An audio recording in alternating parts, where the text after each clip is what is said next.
Upload हो रही है कि अंग्रेजी में पास होने का बेहतरीन ट्रिक। आपने एक अक्षर भी नहीं पढ़ा है, इंग्लिश पढ़ने भी नहीं आती आप लोगों को, तो आज मैं पूरा आप लोगों को बताने वाला हूँ कि कैसे आप इंग्लिश में, जैसे 70 नंबर का है तो ज़्यादा नहीं तो 40 या 45 नंबर आप आराम से ला सकते हो।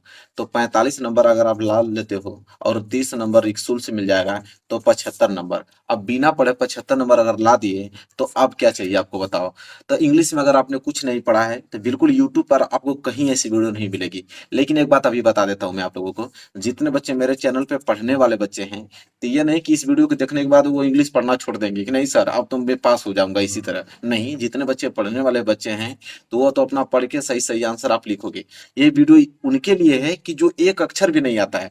जैसे मैं आप लोगों के ये पेपर पूरा सोल्यूशन करके दिखाने वाला हूँ। मुझे इंग्लिश भी पढ़ने नहीं आती, मुझे क्वेश्चन आंसर भी नहीं मालूम है, क्या गलत है क्या सही है कुछ नहीं मालूम है, लेकिन इस पेपर को मैं पूरा सॉल्व कर दूंगा, ये वादा है मेरा।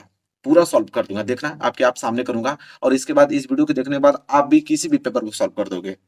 ठीक है, चाहे वो हाई स्कूल का हो या इंटर को, किसी का कोई भी पेपर आपको देगा ना तुरंत सॉल्व कर देंगे। कैसे करना है मैं आप लोगों को बताता हूँ। ठीक है, तो देखिए, अगर आप तक अभी तक कुछ नहीं पढ़े, ये उन्हीं विद्यार्थियों के लिए है कि जो कुछ नहीं पढ़े, बिल्कुल नहीं, उनको कुछ आता ही नहीं है इंग्लिश में, मतलब वो 0/0 हैं, उनके लिए वीडियो बनाया हो। क्योंकि मेरे चैनल पे बहुत सारे बच्चे ऐसे हैं कि जो पढ़ने में बहुत टैलेंट है। मेरे चैनल पे ऐसे भी बच्चे हैं जो उनको कुछ इंग्लिश में आता नहीं है। तो भाई मुझे सबको लेकर चलना है। ठीक है, क्योंकि मुझे सबका नंबर अच्छा चाहिए, इसलिए इस वीडियो को बनाया जा रहा है। ठीक है, तो अंग्रेजी में पास होने का ऐसा बेहतरीन ट्रिक आप लोगों को कभी देखे नहीं होंगे। तो चलिए, इस वीडियो पे तो लाइक ही लाइक बरसना चाहिए, क्योंकि सारे बच्चे आप लोग ऐसे वीडियो खोजते हो। तो लाइक आपकी मर्जी है, मैं तो कोई डिमांड नहीं करूंगा आप लोगों को लाइक की। आप देखोगे वीडियो खुद आपको मालूम चल जाएगा कि हेल्पफुल लगेगी, तो आपको लाइक करना है, चैनल को सब्सक्राइब जरूर करना है, इतना बात याद रखना आप लोग। चलिए, अब वीडियो स्टार्ट करते हैं, मुद्दे वाली बात आते हैं। मेरे पास पेपर है, ठीक है, आराम से पूरा फुल डिटेल बताऊंगा। और यही नहीं, यहीं तक रुकना थोड़ी है, बोर्ड एग्जाम की कॉपी भी लेकर आया हूँ। इस पे मैं आप लोगों को बताऊंगा कि कैसे आप करोगे। देखिए, मेरे पास ये पेपर है, आपको क्लासरूम में पेपर मिलेगा। पेपर के बाद कॉपी भी आप लोगों को खूब मिलेगी। कैसे लिखोगे, आपको कुछ आता है नहीं, एक अक्षर से भेंट है नहीं आप लोगों को, कैसे आप लिखोगे अंग्रेजी का पेपर, आप देखो कमाल। ये तो फिलअप कर दोगे, भरना भी बताया हूँ आप लोगों को। जैसे पहला पृष्ठ खोलोगे तो भाई तो डर तो लगेगा कि मुझे इंग्लिश में कुछ नहीं आता, करेंगे क्या। लेकिन डरने वाली क्या बात है जब मैं आपके साथ हूँ। ठीक है, करना क्या है आप लोगों को। अब मैं थोड़ा स्केल से थोड़ा यहाँ पे लाइन खींच लेता हूँ। अब स्केल मेरे पास आ गया है, लाइन को बेहतरीन खींचेंगे, ऐसा खींचेंगे कि किसी को देख कर ये लगे कि बस करिए, लड़का अब टॉप करने वाला है इस बार हाई स्कूल। ठीक है, लाइन हमने खींच लिया। अब कैसे करना है मैं सारी चीज आप लोगों को बताता हूँ। पेपर कहाँ गया, पेपर को अंदर है, पेपर लेके आता हूँ। देखिए, एक कॉपी है, ये पेपर है। जैसे खोलूंगा पेपर तो पहले देखूंगा तो यहाँ पे आपका पहले आया सेक्शन है, रीडिंग का पार्ट आया है। ठीक है, देखिए, अब रीडिंग का पार्ट है अनसीन पैसेज। हालांकि 2023 में आप लोगों को पहले ऑब्जेक्टिव क्वेश्चन आएगा। ठीक है, लेकिन आपका अनसीन पैसेज भी उसमें दिया रहेगा। तो अनसीन पैसेज, पहले इसमें अनसीन पैसेज आ गया, तो देखिए कैसे सॉल्व करेंगे इसको। अब हमें कुछ आता नहीं है, पढ़ने भी नहीं आता है, क्या करेंगे कैसे नहीं करेंगे भाई इतना बड़ा। तो पहली बात तो मैं एक बात आपको बता दूं कि अनसीन पैसेज जो है इस बार 7 नंबर के आने वाले हैं। कैसे सॉल्व करोगे इसको। ये सब जो थ्योरी लिखा है, कह रहा है कि read the following passage carefully and answer the question given below it. कह रहा है, इसका कहने का मतलब ये चीज है कि पहले इसको आप पढ़िए पूरे पैसेज को, फिर इसके नीचे यहाँ पे क्वेश्चन पूछे गए हैं, एक क्वेश्चन यहाँ पे, दूसरा का क्वेश्चन, तीसरा क्वेश्चन, चौथा क्वेश्चन, इसका आंसर दीजिए। तो पैसेज पढ़ना है हम लोगों को, यहाँ पे इतना टाइम रखा हुआ है कि पैसेज पढ़ेंगे। पैसेज पढ़ने की जरूरत ही नहीं, बिल्कुल काटिए इसको, हटाइए, सीधे पहुंचे क्वेश्चन पे। सीधे क्वेश्चन पे पहुंचेंगे और यहाँ पे लिखेंगे, पहले अब यहाँ पे लिखेंगे, तुरंत लिखेंगे यहाँ पे कि आंसर, या लिखेंगे आंसर फर्स्ट, आंसर फर्स्ट का पहला। और यहाँ पे आप लोग लिख लीजिएगा कि हमने सेक्शन ए कर रहा हूँ, कौन सा, तो सेक्शन ए पार्ट में कर रहा हूँ, और उसका पहले का ए आंसर देने वाला हूँ। ठीक है, अंडरलाइन वगैरह कर लीजिएगा। अब कैसे इसका आंसर लिखना है अब बता देता हूँ आप लोगों को। देखिए, डायरेक्ट क्वेश्चन पढ़िए। क्वेश्चन में लिखा है कि what was the duty of the dog, how did the dog and the birds become friends. ठीक है, अब इस प्रश्न का हमें उत्तर लिखना है। कैसे लिखोगे, देखिए इस प्रश्न का उत्तर कैसे लिखा जाता है। सबसे पहले आप लोगों को इसमें मेन वर्ड्स कुछ आप लोगों को खोजना है। मेन वर्ड्स क्या है यहाँ पे कि what was the duty of the dog. अब देखिए यही मेन वर्ड है, the duty of the dog. ठीक है, एक बात याद रखिएगा कि जब आप आंसर लिखते हो तो आंसर में हमेशा आप लोगों को क्वेश्चन मार्क से स्टार्ट नहीं होता, आंसर हमेशा आप लोगों को सब्जेक्ट से स्टार्ट होता है। ठीक है, सिंपल वर्ड से, जैसे the duty of the dog, तो द डॉग जो है ये आपका सब्जेक्ट है। बस आप लोग करना क्या है, बस पकड़ लीजिए इसी को, the duty of the dog. अब इसी पैसेज में खोज लीजिए कहीं the duty of the dog, कहीं डॉग का जिक्र हुआ है। डॉग डॉग डॉग डॉग, हाँ, डॉग मिल गया। देखिए डॉग यहाँ पे भी मिला है, लेकिन यह बीच से स्टार्ट है, और द डॉग यहाँ से स्टार्ट है जो सब्जेक्ट का काम कर रहा है। बस यही पकड़िए, द डॉग को पकड़िए, और यहाँ से लेकर यहाँ तक, कम से कम हिम तक, मतलब इतना लिखिए ताकि एग्जामिनर को लगे कि आंसर लिखा है। तो द डॉग से लिख उठाइए, और हिम तक बस लिख दीजिए। तो यहाँ से आप लोगों को द डॉग यहाँ से पढ़ के लिखना है। यहाँ से स्टार्ट में कर रहा हूँ कि द डॉग, अब मैं लिखूंगा पूरा थोड़ी, अब इतना वक्त मेरे पास थोड़ी, अब यहाँ पे अब आप लोग लिखना है। द डॉग यहाँ से स्टार्ट करना चालू कर दो, कम से कम यहाँ तक, एकदम आते आते यहाँ तक आप समाप्त कर दो। तो एग्जामिनर देखेगा भाई, तो पूरा का पूरा लिखे रहोगे, यहाँ पे पूरा भरे रहोगे, पूरा नंबर देगा भैया, एकदम आराम से 2 नंबर ले गए पहले ही प्रश्न से। ठीक है, तो ये पहला प्रश्न कर दिया कि नहीं आपने, बस हो गया। बढ़ो आगे, देखो क्वेश्चन दूसरा। इसके बाद तुरंत आप लोगों को, एक क्वेश्चन पहला हो गया ना, तुरंत हेडिंग डालो यहाँ पे, तुरंत डायरेक्ट कि आंसर पहले का बी। अब हम पहले का बी करने वाले हैं। ठीक है, अब देखो पहले का बी, मतलब यहाँ आ जाओ। पहले का बी कह रहा कि what happened to the birds one day, how did the dog save her. ठीक है, अब इसमें कुछ नहीं, व्हाट हैपेंड, ये व्हाट व्हाट काटिए, to the birds one day, पकड़िए द बर्ड्स वन डे को पकड़ लीजिए, बस खोज लीजिए कि द बर्ड्स वन डे कहीं दिख रहा है क्या यहाँ पे, मुझे तो दिख रहा है यहाँ पे वन डे। बस स्टार्ट कर दीजिए, वन डे द बर्ड। अब यहाँ से तुरंत ब्लू पेन लीजिए, और यहाँ से स्टार्ट कीजिए कि वन डे द बर्ड्स। और कहाँ तक लिखना है, तो यहाँ तक लिखना है। कहाँ तक, थोड़ा देखिए, यहाँ से लेके यहाँ ग्राउंड तक पूरा छाप दीजिए। पूरा ग्राउंड तक जैसे यहाँ तक छापेंगे, तो आपका पेज यहाँ तक भर जाएगा। और जब यहाँ तक भरेगा, एग्जाम में तुरंत क्लिक करेगा, 2 नंबर ले गए भैया। ठीक है, फिर तुरंत बढ़िए, और यहाँ पर डालेंगे आंसर। आंसर पहले का सी। राइटिंग अच्छी होनी चाहिए, मैं थोड़ा जल्दी में लिख रहा हूँ, लेकिन राइटिंग आप अच्छे से बैठा के लिखिए, घबराने वाली बात नहीं है। पास हो गए, पूरा नंबर मिलेगा, देखो पैसे। तीसरा प्रश्न देखो, कह रहा कि found out the word in the passage which means pulled along forcefully. कह रहा है कि पुल का कोई ऐसा मीनिंग बताओ, जैसे पुल मतलब खींचना होता है, तो कोई एक और ऐसा वर्ड है जिसका मतलब खींचना होता है। तो अब हमको क्या मालूम है कि किसका मतलब खींचना होता है, हमको तो कुछ मालूम ही नहीं है।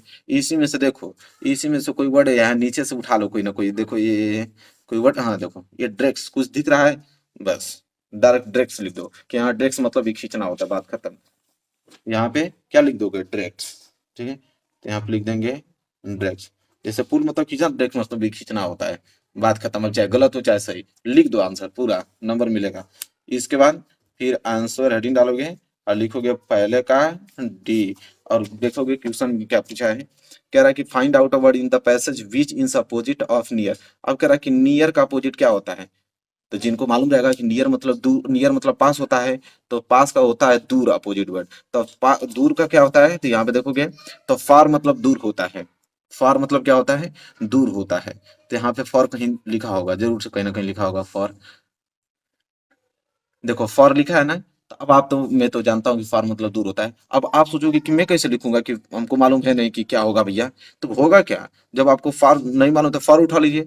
तो अब आप सोचोगे कि सर कैसे आपको मालूम कि फॉर ही उठाऊंगा, कोई दूसरा नहीं उठा सकता हूँ, उठा लो आपकी मर्जी। अब वाइल उठा लो, आपका मन कर रहा है ट्यूब उठा लो, आपका मन कर रहा है ग्लेड उठा लो। ठीक है, तो ग्लेड का मन कर रहा है ग्लेड उठा लीजिए, तो यहाँ पे ग्लेड ही लिख लीजिए। हालांकि राइट आंसर फार होगा, लेकिन आप ग्लेड लिख दो, बात खत्म। तो एग्जामिनर जो कॉपी चेक करने जाएगा ना, तो वहाँ आपका आपका आंसर शीट मिलाएगा नहीं, वो देखेगा कि आपने लड़का सही, सही लिखा है यार, इसका भी सही लिखा है, इसका भी, तुरंत चेक करेगा। 2 नंबर यहाँ से, 2 नंबर यहाँ से ले गए भैया, पूरे नंबर मिल गए। पूरा पैसे जनसिन पैसा, बताओ एक दिन मालूम था हमको, पूरा का पूरा नंबर उठा लिया। चलो अब देखो सेक्शन बी। अब सेक्शन बी में यहाँ पे यह है कि write a letter to your friend inviting him to attend your brother's marriage. अब यहाँ पे हमें अपने भाई की शादी के लिए हमें लेटर लिखना है। ठीक है, अब लेटर हमको लिखना आता नहीं है, 4 नंबर के लिए क्वेश्चन आ गया, कैसे लिखेंगे इसको, देखिए तरीका क्या है इसका। तो देखो करोगे क्या, यहाँ पे सबसे पहले सेक्शन बी डालोगे। ठीक है, तो यहाँ पे हेडिंग आप डालोगे कि सेक्शन बी। ठीक है, मैं यहाँ डाल देता हूँ सेक्शन बी। ठीक, इसके बाद क्या लिखोगे, राइटिंग का पार्ट कर रहे हो, तो यहाँ पे लिखोगे राइटिंग, ताकि एग्जामिनर को कॉपी चेक करने में दिक्कत ना हो। ठीक है, राइटिंग लिख लिया। इसके बाद यहाँ पे है क्वेश्चन नंबर दूसरा। यहाँ लिखेंगे आंसर दूसरा, यहाँ पे आंसर दूसरा लिख लेना है, ठीक है। और लिखना है यहाँ पे आप लोगों को लेटर। देखिए लेटर लिखने का कुछ तरीका आप लोगों को मालूम है, कुछ स्टेप फॉलो होना चाहिए आप लोगों को। देखिए लेटर में सबसे पहले आप लोगों को यहाँ पे साइड में सबसे पहले आप स्कूल का नेम लिखो। देखिए कुछ पॉइंट बता रहा हूँ, जैसे स्कूल्स नेम्स आपको यहाँ पे लिखना है, स्कूल्स नेम्स लिख लेना है, ठीक है। और कहाँ आपका स्कूल है वहाँ स्कूल का नाम आप लोगों को लिख देना है, ठीक है। जिस डेट को लिख रहे हो डेट लिख देना है, लेकिन डेट में पूरा लिखना नहीं है, लास्ट में आप एक्स एक्स बना लो, ठीक है। यहाँ तक आप लोगों को अपने से कुछ ना कुछ काम कर देना है। इसके बाद यहाँ पे आपको हेडिंग डालना है डियर मैम, ठीक है। डियर मैम या डियर सर, जिनको भी लिख रहे हो तो डियर सर लिख दो। इसके बाद यहाँ पे कामा लगा दो, बस इतना रटना है आप लोगों को। इसके बाद यहाँ से लिखो कि माई नेम इज, पहले सुनो कुछ नहीं आ रहा, पहले माई नेम इज लिखो, मेरा नाम यह है, स्टार्ट यहीं से करो कि मेरा नाम यह है। इसके बाद आप करोगे कि आप लेटर कैसे लिखोगे। अब यहाँ पे आपको मालूम चला कि यही लेटर आप लोगों को लिखना है, तो जानते हो क्या करोगे, वाट को हटा दो, वाट को हटाओ और लेटर उठा लो, और लेटर से लेके और यहाँ तक फिर लिख दो। जैसे माई नेम इज लिखने के बाद माई नेम इज यह है, ठीक है। यहाँ से ए से उठाओ और मैरिज तक लिख दो। मैरिज तक लिखने के बाद अब कहोगे कि सर अब क्या लिखे, अब तो दिमाग में कुछ चल नहीं रहा है, तो ये है ना आप लोगों के पास, इसको उठा लो। नहीं तो लास्ट में एक और आता है यहाँ पे, एक अनसीन पैसेज और आता है ये वाला लिटरेचर वाला, यहाँ से उठा लो। अब इसको खोल लो। अब बस जानते हो क्या करो, बीच में से यहीं से कहीं से उठा लो आई, आई से उठाकर और बीच में यहाँ तक पीपुल तक लिख दो। बस पीपुल तक लिखने के बाद यहाँ पे जैसे यहाँ तक आई से उठाया पीपुल तक लिख दिया, और लास्ट में कुछ और करना हो तो मैं आप लोगों को बता देता हूँ, ठीक है। आई रिस्पेक्टफुली सर, यहाँ पे लिख देना कि रिस्पेक्टफुली सर, ठीक है। और यहाँ पे योर ओबीडियंटली, योर ओबीडियंटली मतलब होता है आपका आज्ञाकारी, यही चीज रखना है। Respectfully sir, your obediently sir, और जिस डेट को लिख रहे हो यहाँ पे अपना डेट लिख दो, और यहाँ पे रोल नंबर लगा के एक्स वाई जेड इस तरह लिख दो। इसके बाद पूरा का पूरा आप लोगों को समझिए कि कंप्लीट हो गया। बस यही रटना था, आगे का दो तीन और नीचे का दो तीन, बाकी तो आप लोगों के अपने उसके पेपर में से ही आप लोगों के कोई ना कोई पैसेज में से उठा के आप लोगों को लिख देना है।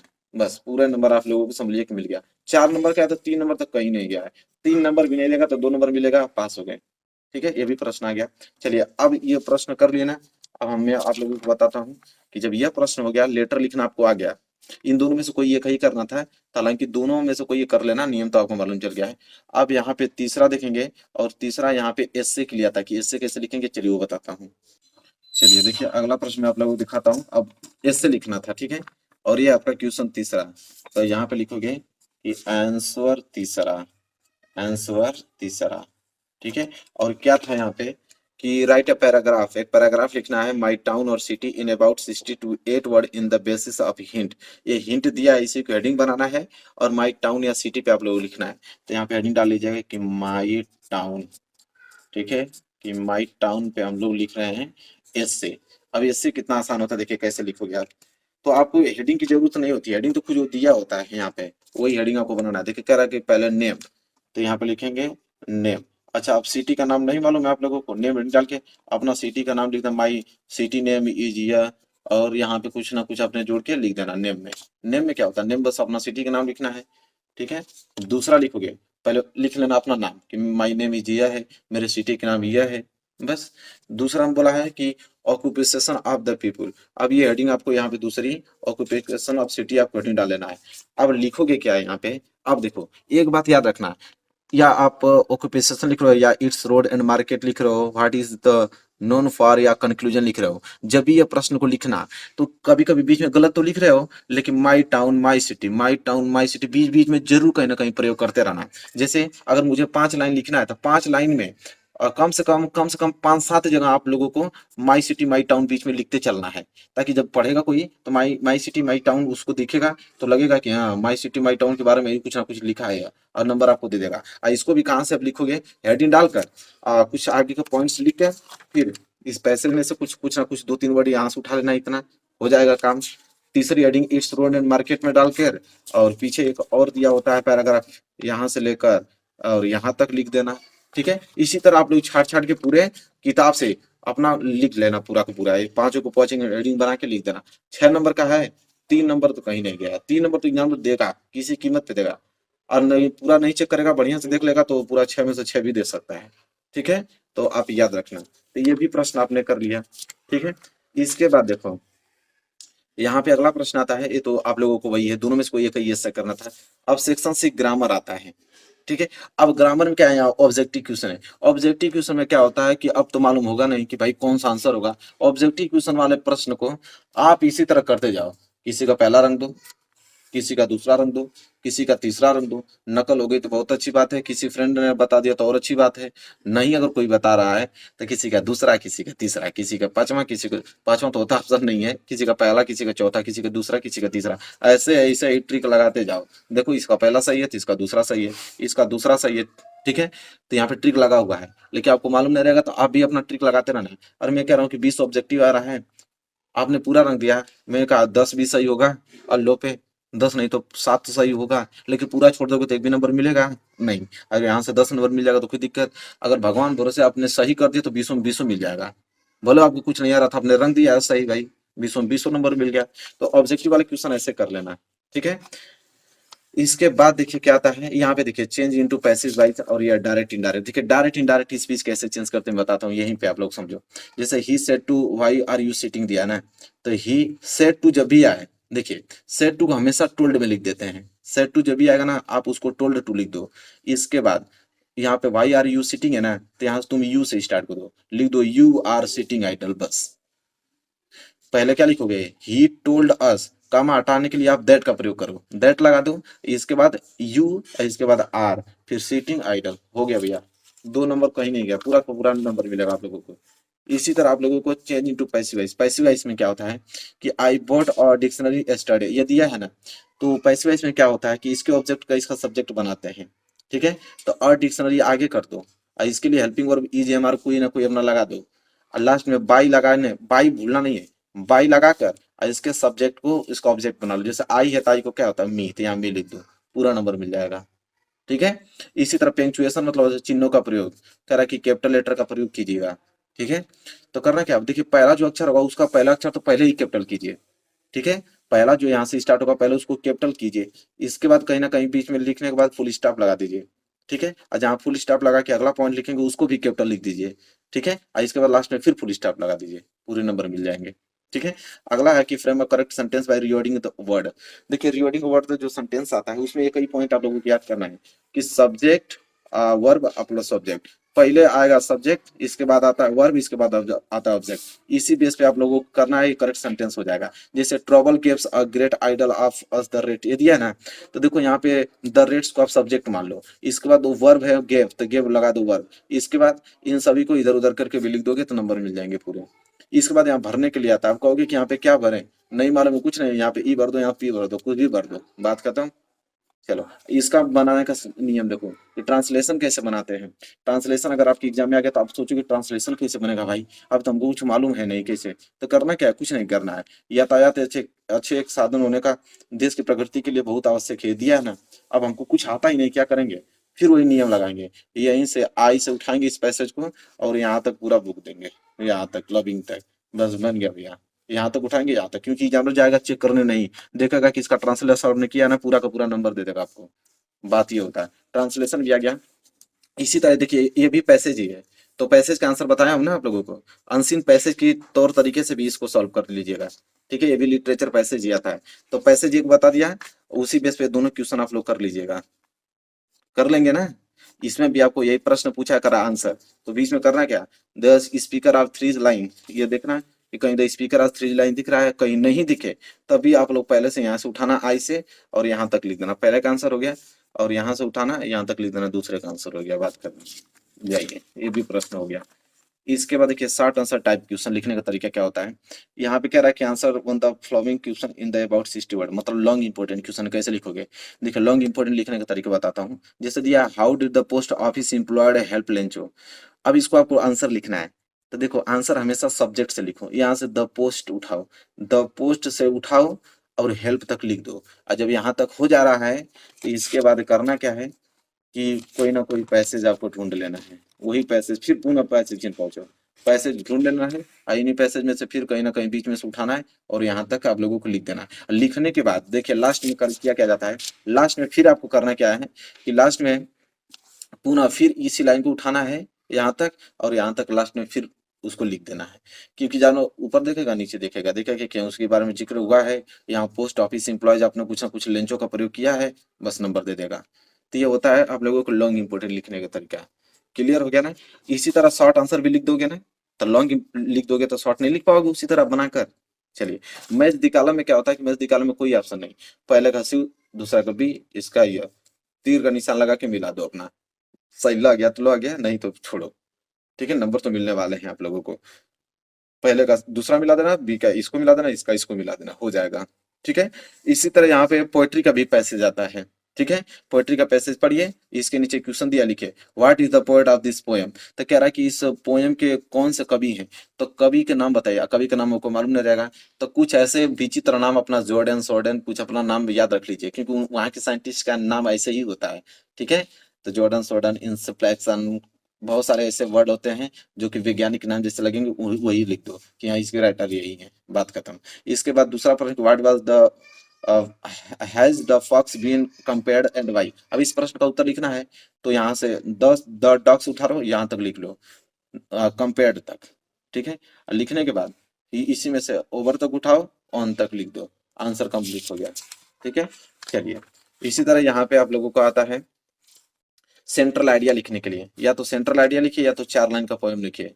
तो पोएम लिखने से बेहतर है कि सेंट्रल आइडिया लिख लो। फायर एंड आइस लिख, देखो पोएम तो 4 लाइन का याद कर लेना, अब इतना भी नहीं याद करोगे, 4 लाइन का पोएम याद कर लो तो 4 नंबर मिल जाएगा आप लोगों को। पोएम नहीं याद रहेगा तो सेंट्रल आइडिया में हेडिंग बना लो, और वही पैसेज में से पीछे में से कहीं ना कहीं उठाकर पूरा का पूरा लिख देना। ठीक है, तो यहाँ तक क्लियर हो जाएगा। इसी तरह फिर यहाँ पे शॉर्ट आंसर टाइप क्वेश्चन आ गया। शॉर्ट आंसर टाइप क्वेश्चन का एक नियम बता दिया हूँ, सभी लागू होगा उसी में। इसके बाद फिर लॉन्ग आ गया, फिर उसी में वही नियम लागू हो जाएगा। ट्रू एंड फॉल्स में क्या होता है कि अब तो मालूम है नहीं, किसी को ट्रू कर दीजिए, किसी को फॉल्स कर दीजिए, प्रश्न छोड़ना नहीं है, पहले का ट्रू कर दीजिए, दूसरा को फॉल्स कर दीजिए, हटाइए। इसके बाद वही आप लोगों का multiple choice question, multiple choice question वही में हमने बताया है, किसी का बी कर दीजिए, किसी का सी कर दीजिए, और पूरा का पूरा पेपर सॉल्व कर लीजिए। बताइए, मुझे इंग्लिश आ रही थी, एक भी नहीं आ रहा था, लेकिन सॉल्व हो गया पूरा पेपर, नंबर पूरे मिलेंगे, इतना याद रखिएगा। हमने क्या किया, 40 नंबर कहीं नहीं गया है, 40 नंबर तो एग्जाम में देना ही देना है उसको। अब 30 नंबर स्कूल से 70 नंबर पा गए, अब क्या चाहिए बिना पढ़े लिखे। तो कैसी लगी ट्रिक, बताइए, ट्रिक है कि नहीं मजेदार। मेरे प्यारे विद्यार्थियों, लाइक करो, इसको शेयर करो, इतना कि सारे बच्चे तक पहुंच जाए और सभी पास हो जाएं। ठीक है, चलिए मिलेंगे नेक्स्ट वीडियो में, तब तक के लिए धन्यवाद, और सब्सक्राइब कर ही लेना है आप लोगों को।